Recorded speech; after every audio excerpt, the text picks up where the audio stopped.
basically, Columbia is a flying city, and it was designed to really take the dreams of American innovation and American expression and take them around the world and show them to people on the edge of a whole new era. I mean, it's the turn of the century, and there's so much going on in the world, and it was this beautiful dream of just showing things to the rest of the world where it turned into a nightmare.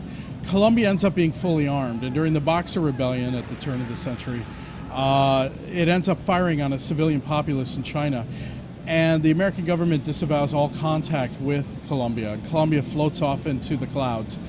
Basically, from there, it becomes a boogeyman. It flies around the world, imposing its order on the world below. Elizabeth. Promise me. I will stop him. That is an oath you cannot keep. But promise me that if it comes to it, you will not let him take me back. You play a guy named Booker DeWitt. You get hired to rescue a girl who's being held in Columbia. Her name is Elizabeth, and she's trapped inside of a tower. She's trapped by this guy behind me, Songbird. Songbird is her jailer. He's also there to protect her. He keeps her in the tower, and he makes sure no harm comes to her. So when you arrive in Columbia, your job is to get her out of that tower. And when you do, you discover she has these crazy powers, and she doesn't really have control over them. She's terrified of them. So you're trying to figure out how does she have these powers? What can we do to control them? How do I get away from Songbird, and how do I get her out of this crazy city? Yeah, there's a lot to it. The whole political background, I mean, obviously, just after the World's Fair, a time of revolution, evolution, yes. There's a whole lot of things happening in the world. Did you guys consciously make any parallels to America, American foreign policy, people rejecting utopia, people rejecting war? Was there any overt political message to go along with it, or would you rather leave that up to players? Well, I mean, yeah, we would leave that up to players, but honestly, I mean, we didn't create it as an overt political message.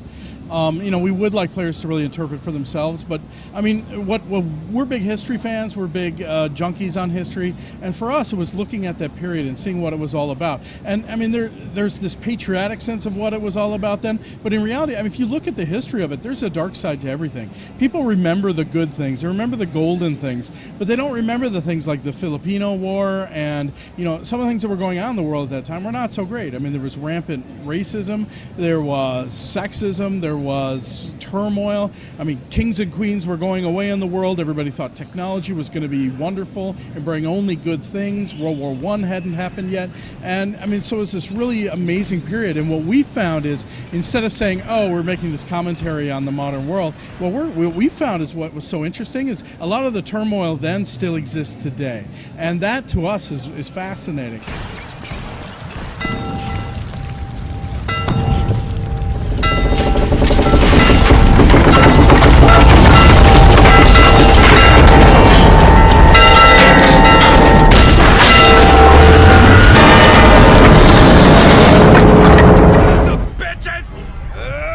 So we have these two factions that you meet in the world. The first faction being the founders, who are ultra patriotic, ultra xenophobic.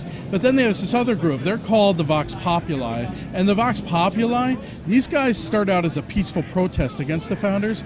But as they gain followers, they gain power. And when they gain power, people like power. They want to control things. And so these two groups basically reach out to their extremes. And when you have unfettered idealism, it leads to really bad things. And that's really what this game is about. So going back to Elizabeth's powers, seeing that was incredible. There's one part in the gameplay that we saw where it looks like she gets pulled through to the 80s or sometime around there. There's a Revenge of the Jedi poster in the back, or rather being shown at a movie theater. Well, it's a little bit of the opposite, actually. What happens is she can see through these tears into alternate realities, and she can bring them to her.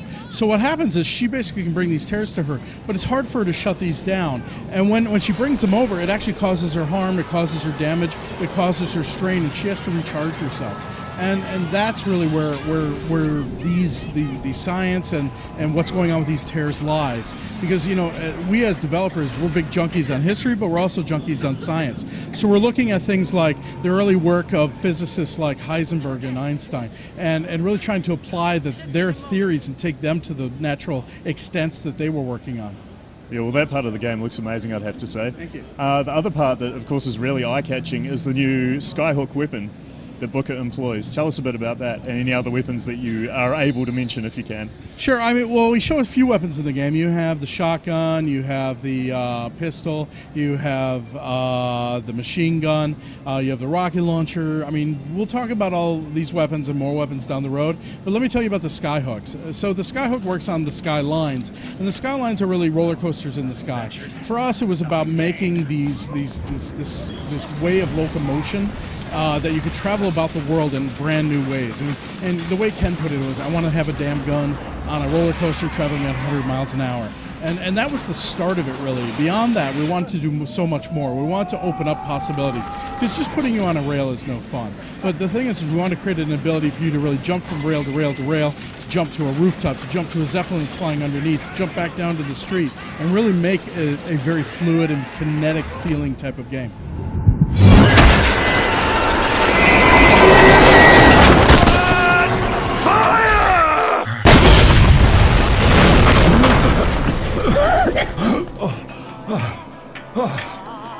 Obviously, there's the two warring factions. Yeah. There's Songbird.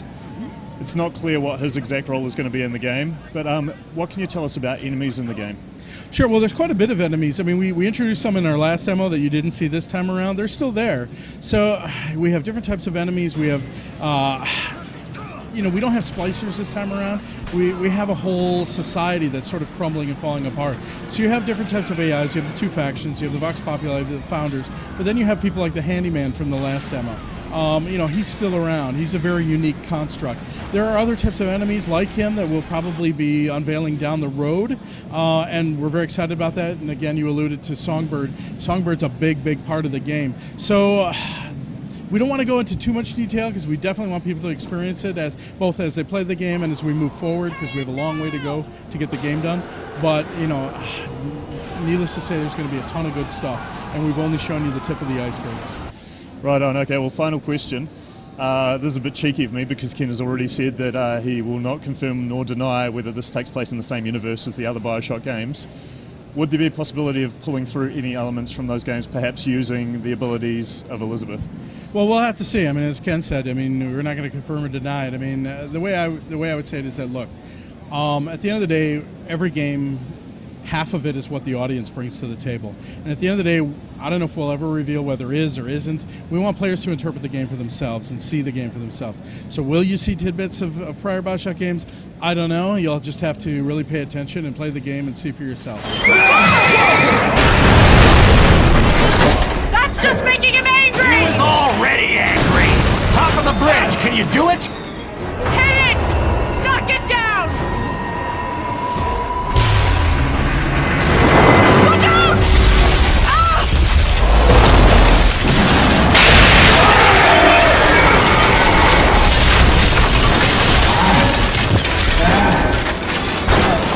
Fall! Fall! We got him! We got him!